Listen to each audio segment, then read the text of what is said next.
Hello everybody.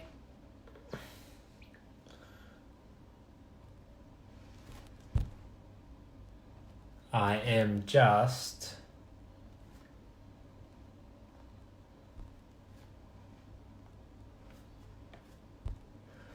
sharing this around all of our groups, so bear with me here. Say hello if you're watching.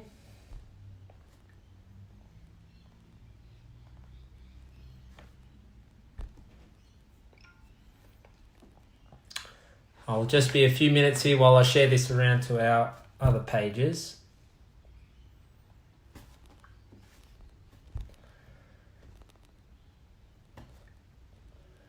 Make sure you say hello if you're watching, guys.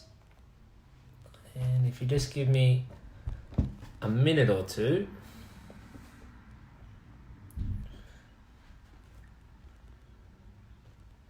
How nice was the weather today? I managed to get out, go on a nice long dog walk, and even at home I managed to work out in the sun. I pulled my gear outside into the sunshine. It was beautiful. Lovely. So hope you got to do the same. All right.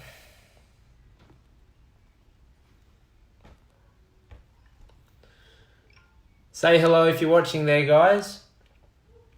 If you're just joining us, just give me a couple of minutes here while I share these around on our groups and pages.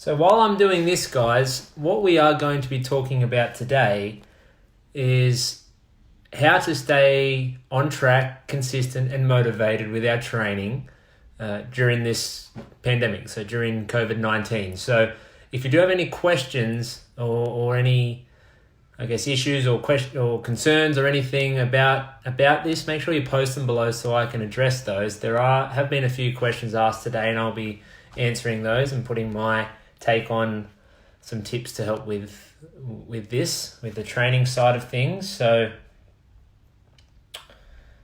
if you do have any questions, post them below so I can get to them as well.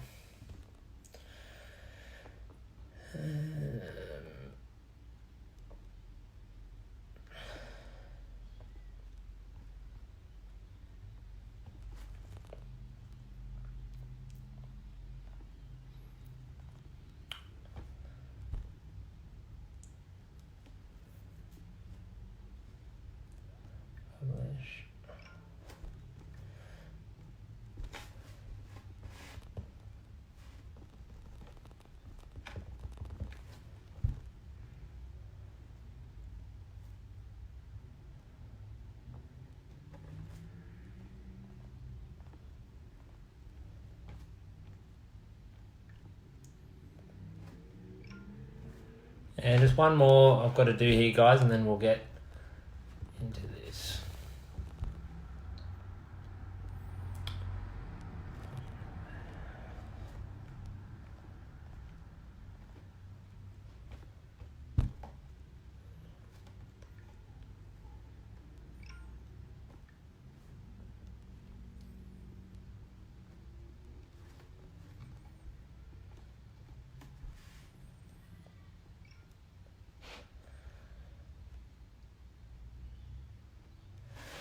All right, hello there everybody. I am shared around, so we've got a number of you guys on so far. Hello Jamie. I'm doing well, thanks mate. How are you? Haven't seen you for a few hours. And we've got Nellie. Hello Nellie. Sarah Bagnall. Hey Sarah. Hi, Alicia. Yes, and Alicia went for a 4-kilometre walk this afternoon, so that is great to hear. It was a beautiful afternoon for that. Hello, Kate Riley. Hello, Alison. And hi, Chelsea. And that's all we got in so far. So, like I mentioned just before, we are going to be talking about, I guess, tips and the best way to stay on track with our training during this pandemic, during these crazy times, which has obviously changed the way that we are having to train amongst a host of other things. But what this video is about and what I'm going to be talking about here today is how we are going to be staying focused on our training and how we are going to stay consistent with that as well. So whenever we, I guess, have any sort of change in lifestyle, it does make things more challenging. When we get into a nice, thorough routine, and we are, we've all probably had instances of this, when we do get up in the morning at the same time, we go and work out, we go to work, we go to bed, we come out and we do the same thing over and over. For other people, it might be in the afternoon, but that is typically what routine is. And when we're talking about routine when it comes to training and exercise, typically routine is a good thing. It creates good habits as long as we are practicing the right things. But what this has done with all the changes that this has presented, obviously it is affecting everything and anything, but in regards to training, it has removed the physical location which we train, obviously, and it has removed the network of people around you when you're training. So obviously the group that we're used to training in, and then also it's been removed having a trainer or a coach there to help you through the session and help motivate you to get through each class. So what we're going to be addressing here today is how we can help stay focused and how we can help counter some of these challenges that are presenting us at the moment, because there is no question that it is a lot harder.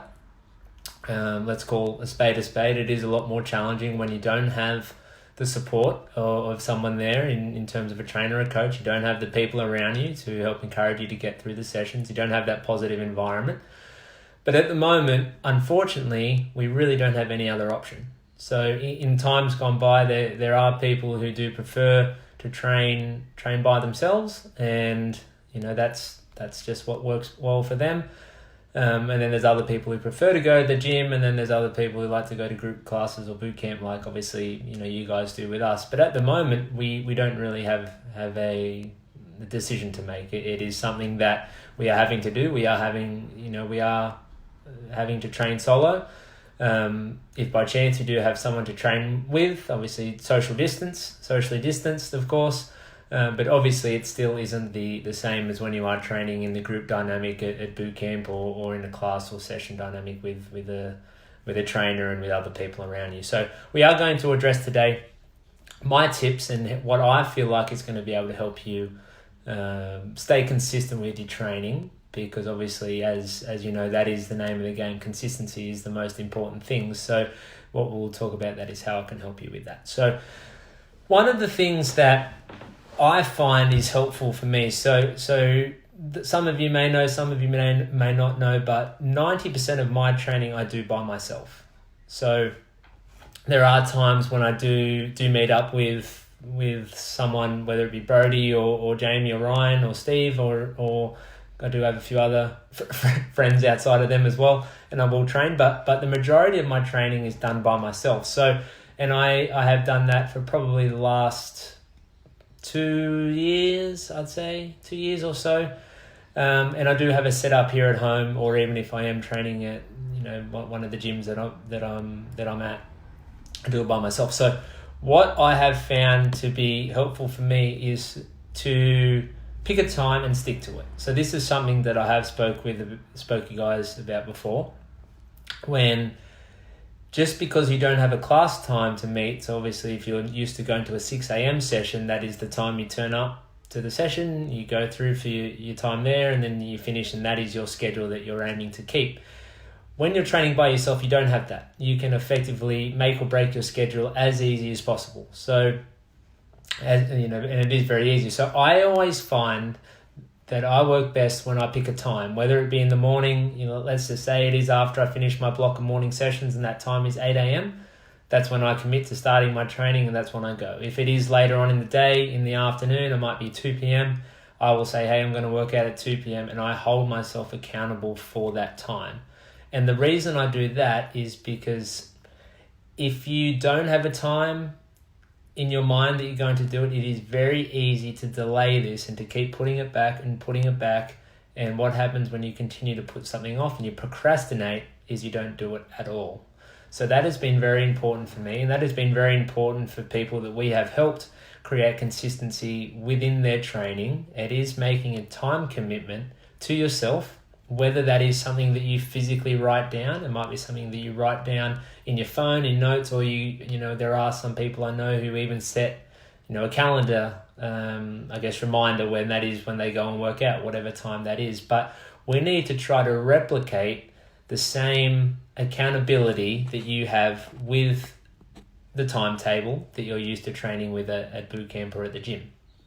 So pick a time and stick to it. That's going to be different for everyone, depending on your work schedules and your schedules with obviously your kids and your family life and everything there. So I'm not going to get too much into the best time of the day to do it, but whether that is in the morning at first thing at 6 a.m., whether it is throughout the day when you get some time to yourself at midday, whether it is in the afternoon, you need to pick a time and you need to stick to it. So while I talk about the next thing here, I just wanted to ask, you guys watching here, what do you find is the most difficult thing when it comes to training by yourself?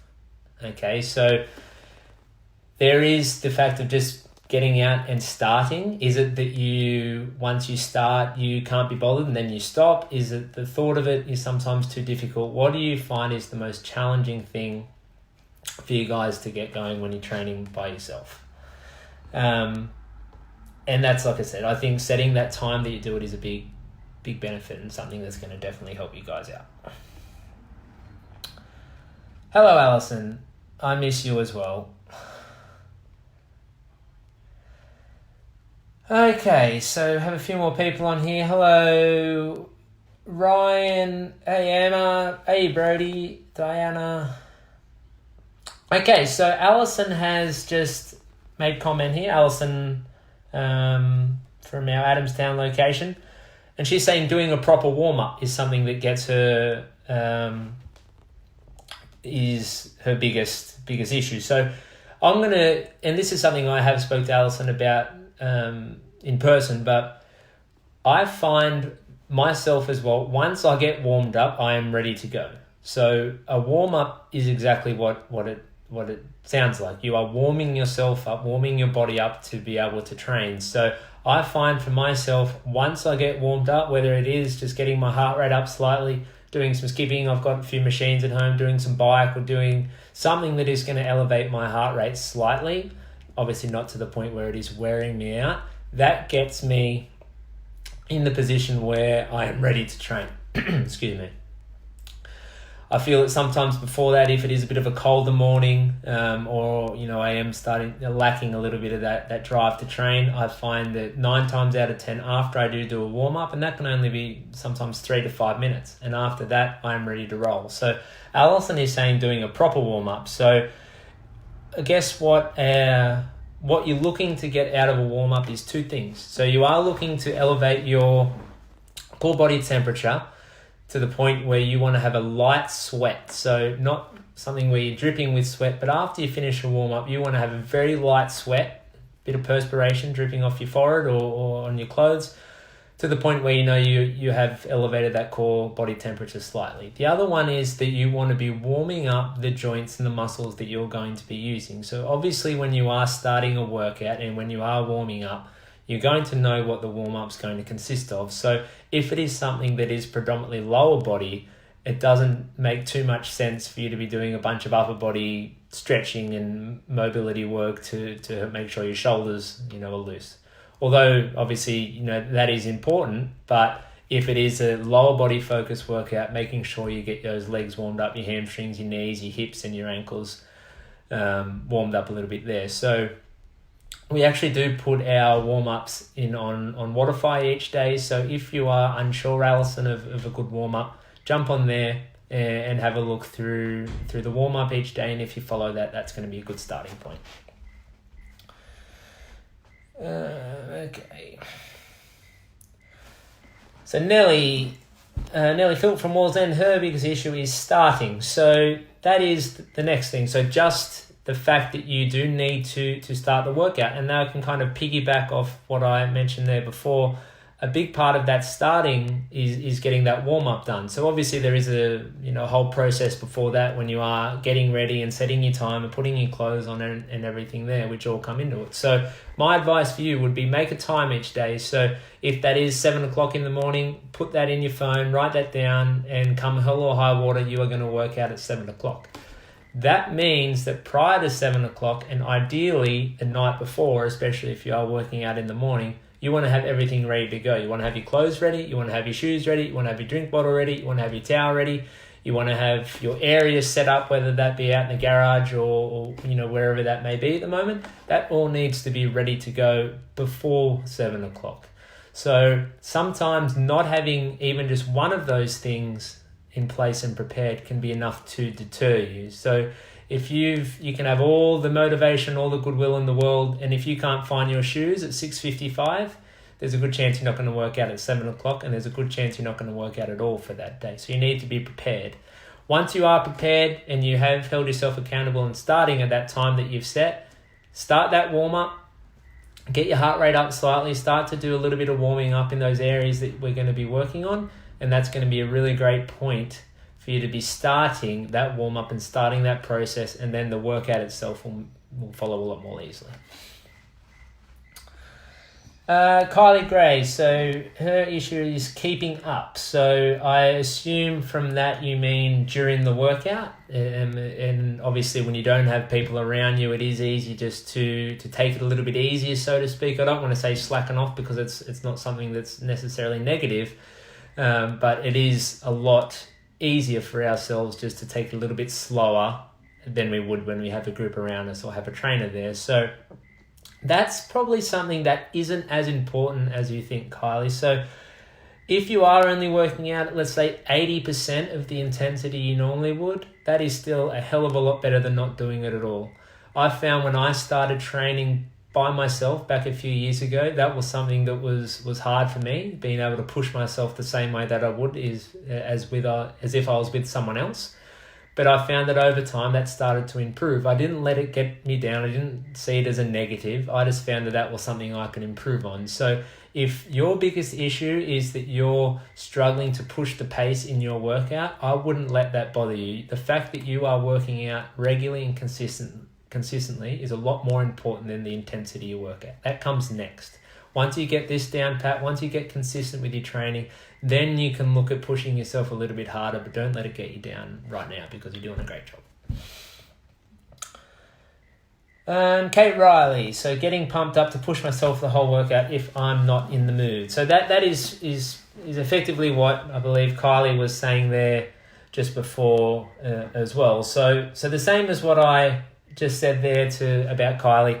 We don't want to focus on it too much, but there are a few things that we can do to help pump ourselves up and push ourselves through the sessions. And one of those is the music that we listen to. So, I know it is one of those topics of, I guess, disagreement at boot camp and at the gym a lot with the music that we play. And that's all, that one's always funny because music, I like noses in terms of taste. Everyone has a different taste and everyone has a different nose. So I think if you put some music on that is good for yourself, whether you've got headphones or a speaker, that's going to be important to help keep you pushing hard throughout your session. So get your playlist ready. If you've got Spotify or whatever music you do play through your phone, have that ready, have your playlist set up and have that ready to go before your session. So all you need to do then is put in your headphones, turn on the speaker, and that's going to make a really big difference in terms of if you're just working out in a silent room. I sometimes will listen to music, sometimes I'll listen to podcasts, and that might sound strange to a lot of you, but I find that it just tunes me out and I can sort of mindlessly listen to that and that is something that helps keep me pushing through my workouts by myself. So find that music or find that stimulus that is going to help. Not to say it is going to completely fix, and improve your intensity 100%, but that is just one of those small things that if you do have that music or that stimulus that is going to help push you through that session, then we should use it, because we need all the help that we can get at the moment. So make sure you're prepared with that as well. Eve Maguire. So she has mentioned here that it is both the motivation to start and then how easy it is to stop. So I've already addressed the motivation to start, where you need to be prepared. So you need to have everything ready to go. Shoes, clothes, water bottle, towel, workout gear. You need to have your place set up, whether it be a garage or your carport or out in the backyard or wherever it is. That always needs to be ready to go. You need to know what workout it is. So obviously we post them each morning or the night before we post that. So you need to know what you're going to be doing. You don't want to go and start your workout not really knowing what you're in for. So make sure you take the time to have a look at that, write it down. If you've got a little whiteboard or you've got it in your phone, write it down so you're prepared in that case. And I think just having that all ready to go is going to make a big difference in terms of you starting. The second part of Eve's question there was how easy it is to stop. And that is what I was just saying before, one of those things that we need to improve on, because there's different levels to this. If you're not having any issue in starting and you are working out consistently, but you find that maybe you are stopping a bit early, you're taking longer breaks, or you are just slowing down a lot, then that is something that you need to address once you get everything else down pat. So I find that for myself, having a goal for the workout. So if I look at a workout and I think, okay, I'm going to aim to get this done in 12 minutes. Okay. And with all the videos that we're posting, you can take a bit of time just to have a quick look through the video and see how long it does take myself or Brody or Jamie or whoever's doing the workout, to see how long it takes us. You can take your own fitness level into consideration, and if you feel like you may be at the same speed as us, then that can be the same time. If it takes us 10 minutes, you can say, hey, I want to finish this in less than 10 minutes. Or if you feel like it might take a little bit longer, you say, okay, I want to get this done in 12 minutes or so. This isn't the make or breaking the workout, but having that time frame in place at least puts in your mind, hey, I'm going to be working out consistently here for 12 minutes.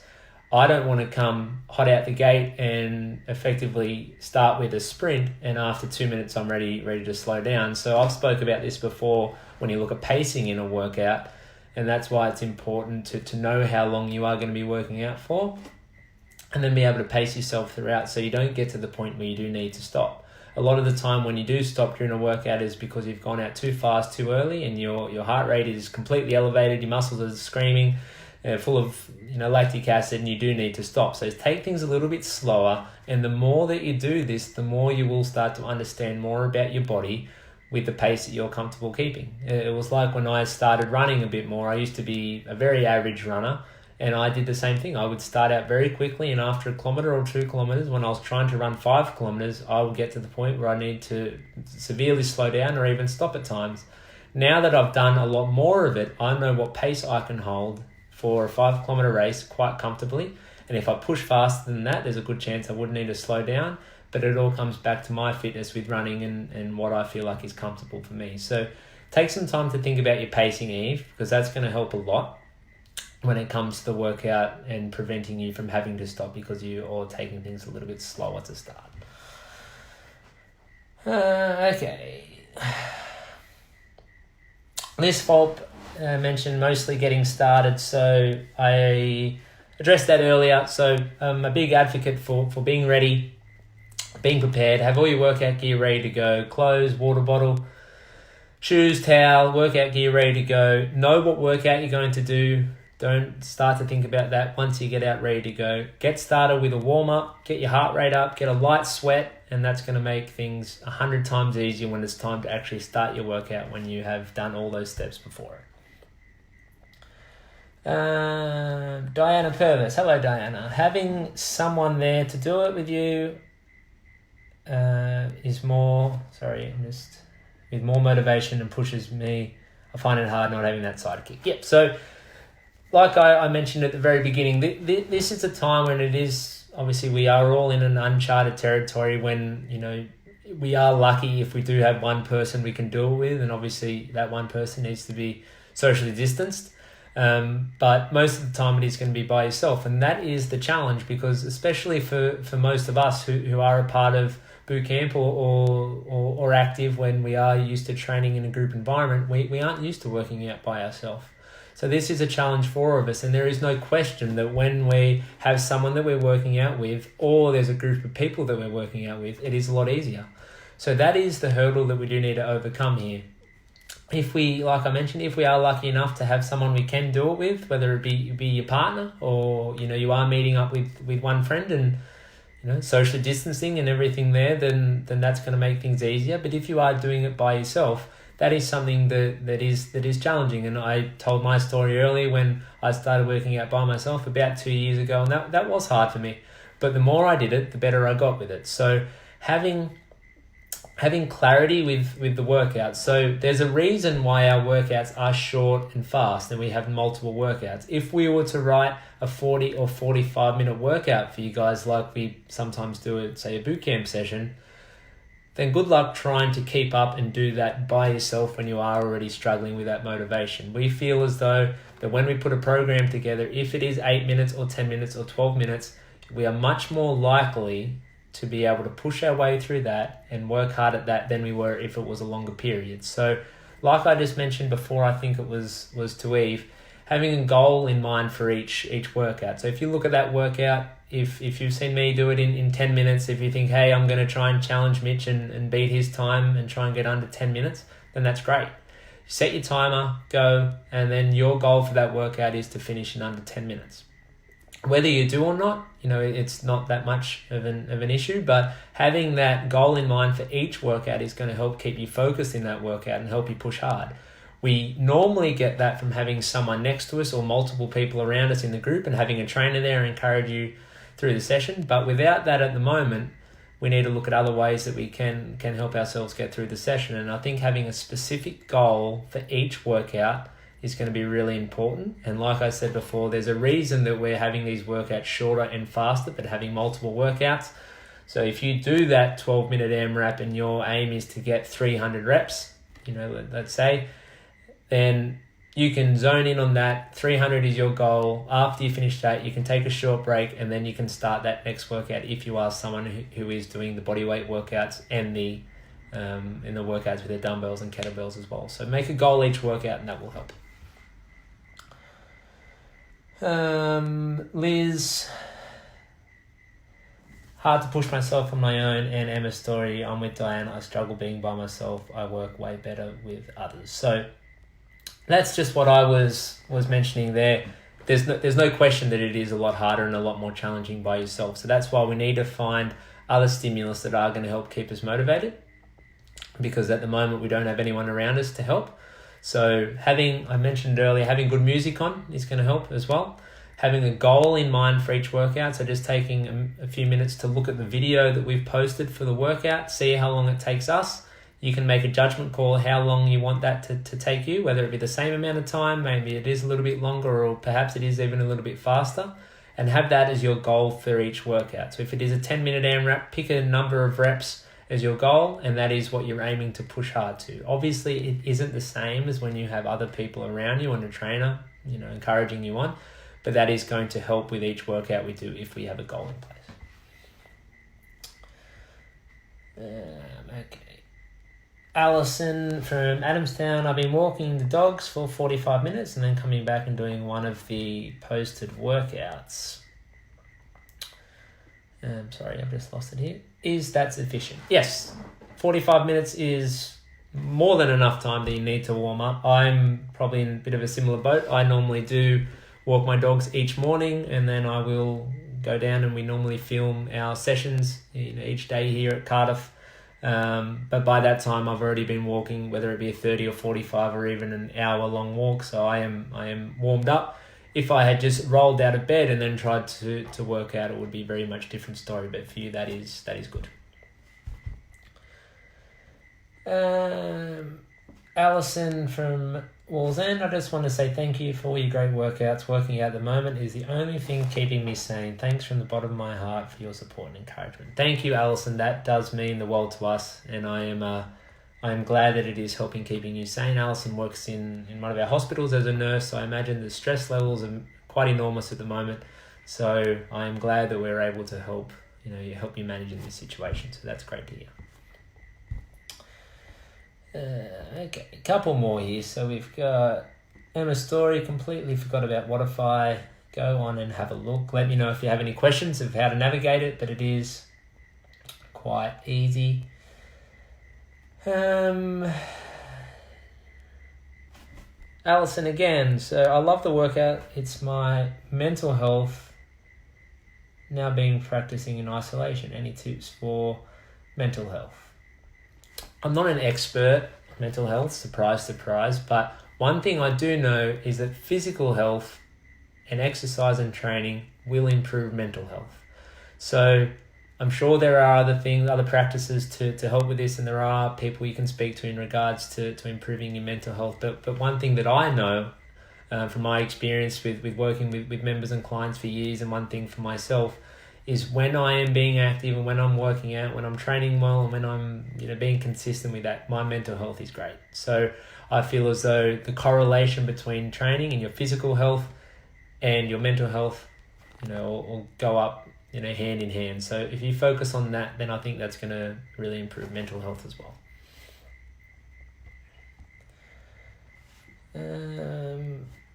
Diana again, another is the struggle of not doing as much and much slower than what I'm used to doing. So I walk away feeling as though I haven't done enough personally for me. Okay, so Diana, you are used to doing a lot of training. You're one of the people who will often do 2 sessions in a day, and then there's sometimes when you're off doing other things as well each day. So that's more of a mindset thing, and that's coming back to that mindset that more isn't always better. This is something that I struggled with as well, and if you ask my friend, my girlfriend, Jamie or anybody, I am somewhat in recent times of I would be training hours a day, and that's no exaggeration there. And then I got to the point where it was becoming a detriment to me because I wasn't seeing any more progress, and I was doing it for the sake of doing it. I was ending up wearing myself out. I'd have niggles and aches and pains because I was overtraining. And I'm not saying you're overtraining, but it's more of a mindset issue for you where you need to be comfortable with what you're doing. And a lot of that comes back to intensity. So you don't need to look over the course of the day and think, okay, I need to work out for 2 hours a day, when you could work out for 45 or 60 minutes at a higher intensity and effectively get the same result. Okay, so that's why we have 3 workouts each day. We have a short body weight workout. We have a short kettlebell or dumbbell workout. When I say short, it's normally between sort of 8 and 15 minutes. And then we also have a running workout, which is anywhere between sort of 20 and 35 minutes. So if you were to do all 3 of those each day, you probably would be around that hour mark. And I'm here to tell you that is more than enough for 99.9% of us in society.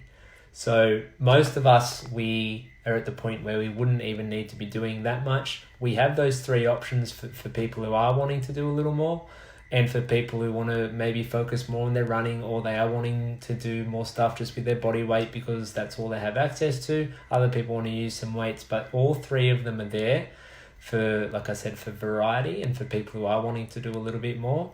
And I'm here to say you don't need to do any more than that. Take it from me personally, when I was doing hours a day, and it has only been in the last few months when I've really cut that back, and I've seen improvements in my strength and fitness and body composition in the last few months when I haven't been doing as much. I was definitely overtraining, so I hope that helps.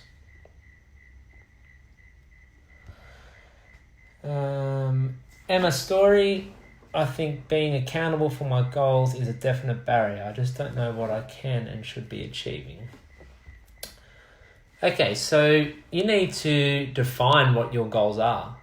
So there is no one who can tell you what they should be in whether it be a weight goal or a body composition goal or fitting into, a certain dress size or a fitness goal, that is something that you need to work out. And it needs to be something, and you might have heard of the old SMART goals, which is smart, measurable, attainable, realistic, and timely. So I think that was it. Specific. So, it's not enough just to say you want to get fitter. You need to say, hey, I want to be able to run 5 kilometers in under 30 minutes. That is a specific goal. Measurable. That is also measurable because it is something you can say, hey, I have just done 5 kilometers in 29 minutes and 30 seconds. So you can measure that. Attainable.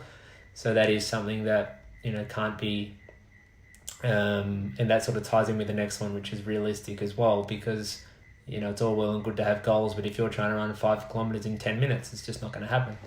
And then timely as well. So saying, hey, by the end of April, I want to be able to do this. I find that fitness and strength goals, or in this case, fitness goals, are going to be a lot better for keeping you motivated and keeping you on track and keeping you accountable than any body composition goal will be. Okay, so I find that for me, focusing on my training and focusing on something in regards to that, I've had goals in the past with certain workouts when I'm trying to beat certain times and trying to beat my time from times before.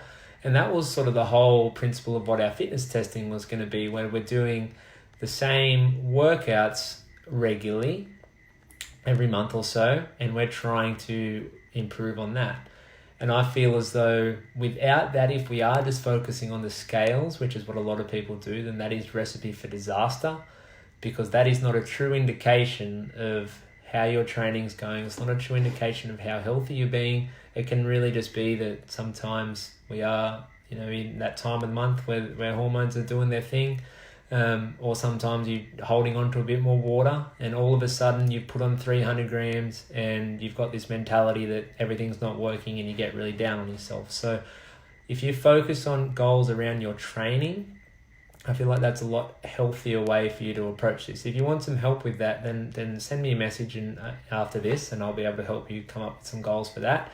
I find that having, like I said, SMART goals, specific, measurable, attainable, realistic, and timely, are really important as well, because that way we can keep on track and know how we are tracking for those goals.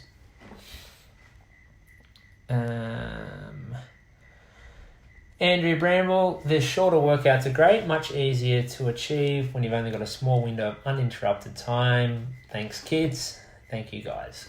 I agree, and that was our mindset when we started making these workouts, that we know that not everyone has a whole lot of time for starters, but also when you are working out by yourself, it isn't as daunting when you're looking down at a 10-minute workout as opposed to looking at a workout that is maybe 40 minutes long. So an example I've used before is the other week we did a 50 burpee challenge, which was, depending on time, only a couple of minutes to 5 or 6 minutes long.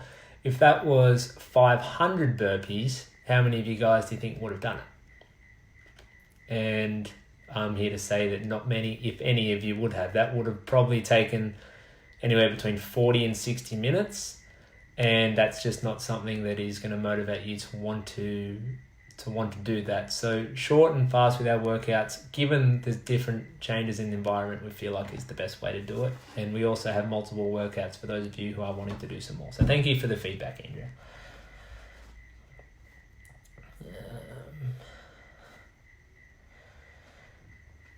Nav, hello Nav, how you doing? Just really missed the drive of the team environment, but managed to push through the short workouts, and as they are short, push hard. I can't wait to get back. We can't wait to get back either, but I'm really glad to hear that you are enjoying the shorter workouts and that you are managing to push hard with those. And like I just mentioned there before, that was the whole idea around them. So that's great to hear. Diana, thanks Mitch. Spot on. The running is not something that I've included, but maybe something I should add. I think you should. Absolutely. Carolyn Hall, just wanted to say thanks for all your efforts. Pity I can't get my partner doing the workouts, but he's coming walking. Thanks, guys.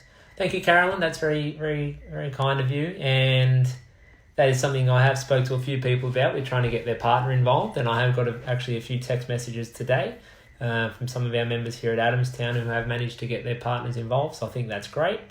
Keep at them. If you do nag them enough, hopefully we'll get to the point where they do want to. But I'm glad to hear that he's coming walking with you. That's obviously a good start. And like anything, it is obviously more fun when you're doing it with something. Thanks, Emma. I appreciate that. Alison doesn't do burpees. Andrea said 0 people do 500 burpees. So if there is anyone watching and you want to do 500 burpees and time it, and if you do that and show me, then I will do it as well. So there goes the challenge for next few weeks. 500 burpees, that I will do it as well. Oh, hello, Adam. Adam Shields is on. I do believe one time you actually told me you maybe did 1,000 burpees, or was it 500 burpees? I can't remember. Either way, a lot of burpees. So maybe you can challenge me, and if you do it, I'll do it. Kelly, my partner, watches Stop Watching drinks beers while I train. Yeah, that makes things hard. Maybe try and kick him out of the room you're doing it in. Okay, well, that's enough for me because I've been on for nearly 45 minutes. But, hold on. Just had Adam say he's done 1,000 burpees at once. So 500 would be easy for him. Adam is actually a trainer who I used to see who helped me out a lot with my weightlifting and a lot of my other things in regards to training and movement and mobility and things. So I do owe a lot of my expertise to him. And I hope he doesn't do 1,000 burpees because I don't really want to do that, truth be told. But if he does, I'll do it. If any of you do 500, I'll do it. But thanks, guys, for participating tonight. Like I said, we are going to be aiming to address, the questions you have, and I hope you got some help out of this. I know it is one of those things that is very challenging for all aspects of life, but when it comes to training, it is something different. But we just need to think that at the moment we don't really have another option. Do what you can. All of us here are doing our best to help keep you accountable, keeping in touch with you guys regularly. If there's anything that I missed or any other questions you have, post those below and I'll answer them in the comments. So have a great night, guys. Talk to you guys next time.